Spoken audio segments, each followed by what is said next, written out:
সবচেয়ে বড় শত্রুকে আপনাকে দমন করতে হবে, যার নাম হলো সাদামাছি বা হোয়াইট ফ্লাই। আদামা কোম্পানির আগাস বা সেটা না পেলে সিনজেন্টা কোম্পানির পেগাসাস, এগুলোকে কিন্তু অ্যাসিটামাপিরিটের সাথে মিশিয়ে স্প্রে করবেন। সাদামাছিটা অনেকটা হলেও কন্ট্রোল হবে। মাথায় রাখবেন একটা ওষুধ বারবার গাছের মধ্যে যেন স্প্রে না হয়। একটা হচ্ছে লেদা পোকা এবং 2 নাম্বার হচ্ছে রেড পাম্পকিন বিটেল। প্রোফেনোফস এবং সাইপারমেথিন গ্রুপের যে কোনো ওষুধ একটা স্প্রে করব, যেমন প্রোফেক্স সুপার।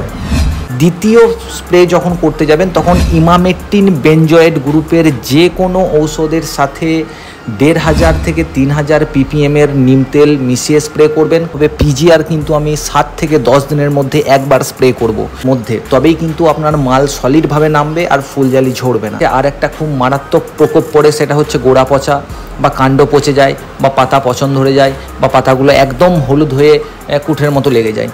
তো তার জন্য কি করতে হবে, সিনজেন্টা কোম্পানির রিডোমিল গোল্ড, সেটা যদি হাতের নাগালে না পান তাহলে টাটা কোম্পানির তাকত মিল্ডিউ বলা যায় বা ব্লাইটও বলা যেতে পারে, যেটা পাতার উপরে হলুদ হলুদ ছোপ ছোপ দাগ পড়ে যায়। তার জন্য আমরা কি করব, বায়ার কোম্পানির মেলোডি ডিও, আর সেটা যদি না পাই পিআই কোম্পানির সেকটিন বলে প্রোডাক্ট আছে, ওটা সব স্প্রে করার পরেও দেখবেন পাতাগুলো অনেক সময় ফোসকা ফোসকা বা পোড়া পোড়া থেকে যায়, মনে হয় যেন কেউ পাতাটাকে জ্বালিয়ে দিয়েছে আগুন দিয়ে।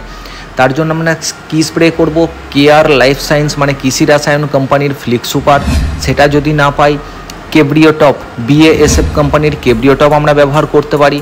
এবং সেটাও যদি না পাই, আমরা যে প্রথমে আলোচনা করলাম টাটা কোম্পানির তাকত, হেক্সাকোনাজল এবং ক্যাপ্টেন, এই দুটো মেশানো যে টেকনিক্যালটা আছে সেটাতেও কিন্তু পাতা পোড়া রোগটা অনেকটা চলে যায়। তাহলে এই জিনিসগুলো অবলম্বন করে চলতে পারলেই কিন্তু আপনার ফলন অনেকটা হলেও আগের থেকে ইনক্রিজ হবে বা বাড়বেও। স্প্রে করার সময় কিন্তু প্রত্যেকটাতে সিলিকন বেস আঠা, হাই কোয়ালিটির আঠা ব্যবহার করবেন এবং মাথায় রাখবেন গোড়ার মাটি যেন ভিজে থাকে।